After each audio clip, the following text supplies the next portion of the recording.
Hey guys, so welcome to another YouTube video. My name is Joe, and in this video I'll be showing you guys how to use the Randomize Transform to just make different variation of mesh in your 3D scene.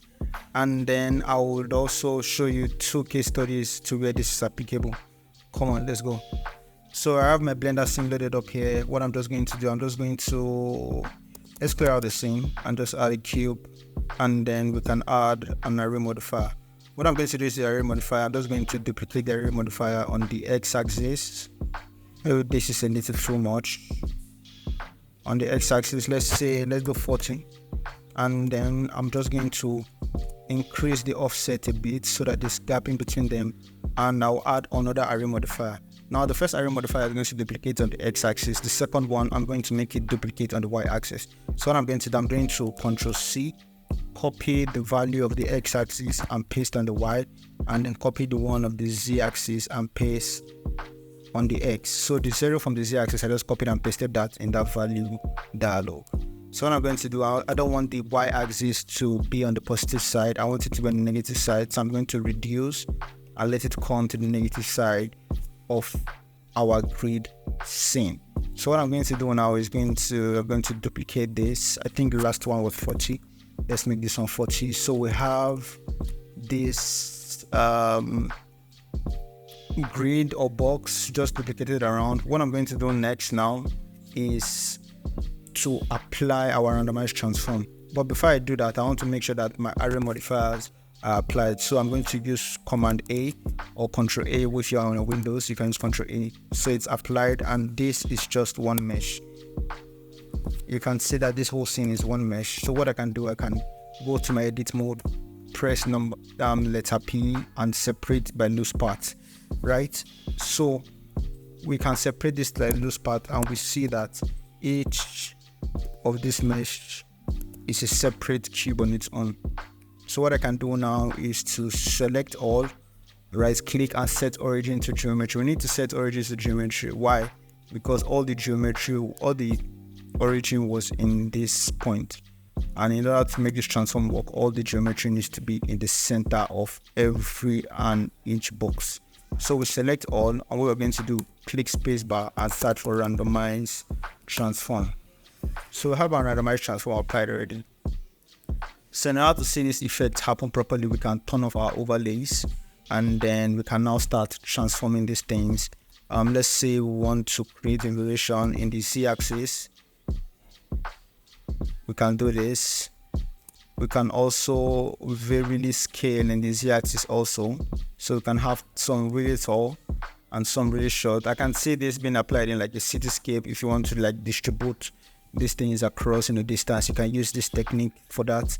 And voila, we have a variation going on, not that boring flat surface.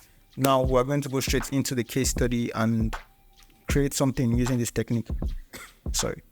So I'm just going to create a new scene, just a full copy, and then what I'm just going to select all and delete. So I've deleted everything. I'm just going to turn on my overlay right now, and then I'm going to add a plane. In order to see the plane in the viewport, I can see it now. I can just go to the view and frame to selected. So I'm just going to scale on the x-axis by 2, and now we have something that looks like a money note. What I'm going to do, I'm going to create a new texture for that, and then go to my desktop where I have the Naira note saved. I'll just bring it in here and drag into the shader menu. What I'm going to do, I'm just going to connect it, and now we have our Naira correctly mapped on the note. So what I'm going to do now is let me just light up the scene so we can see what you're doing, and I can go and turn on transparency so that we're not distracted by every other thing there. So just like we did to the other one, we're going to create an array system for this, but instead of before we use the array system, we have to create a solidify modifier, because this without a solidify, it's just an infinite point. If we keep creating an array, it's going to just keep creating it at that point. It's not going to graduate to the top. So with the solidify modifier now, we can create some thickness to it and reduce that significantly to where it looks like a paper note. Okay, so we have that, and we can add our array.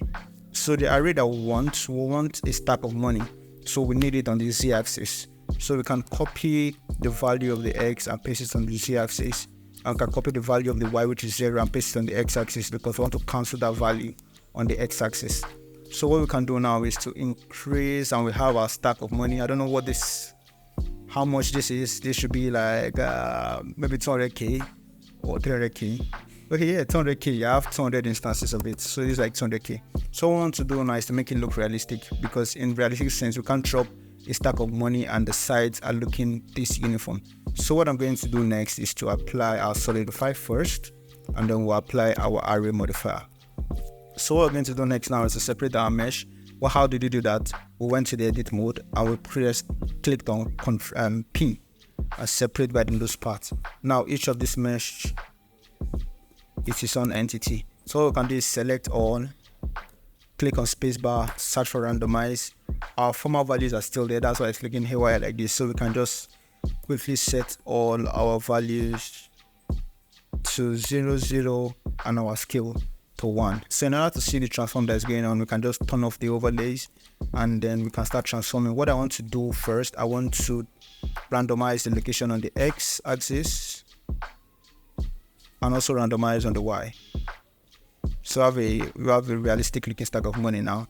And then I think I also want to rotate on the z.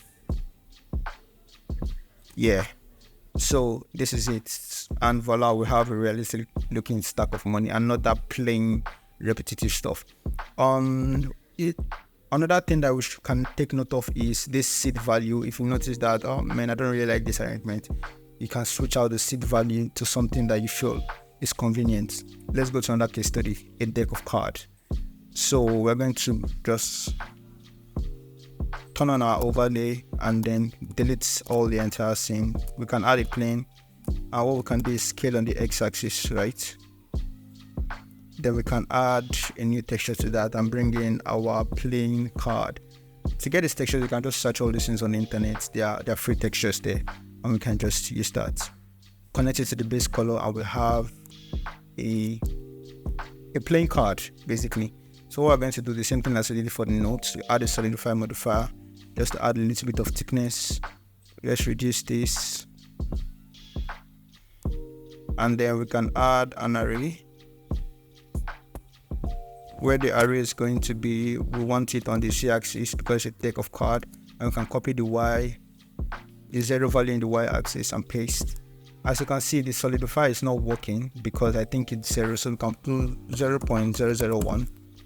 I think that should be enough distance for this, and then we can multiply our array modifier. So we have a deck of cards. A deck of cards is meant to be 52. Let's do it real. No, don't like how it's looking too small. Let's increase it. So we have this deck of playing card. What we're going to do, we're going to apply the solidifier and apply the array, and same thing, separate by loose parts. So we have each card separately. Now we can apply our randomize transform and make this look like a realistic deck of cards. As a matter of fact, it really looks good like this. It really looks good. Yeah, so this is it using randomize transform. So that's it guys. So long, and until I see you in the next one. Peace.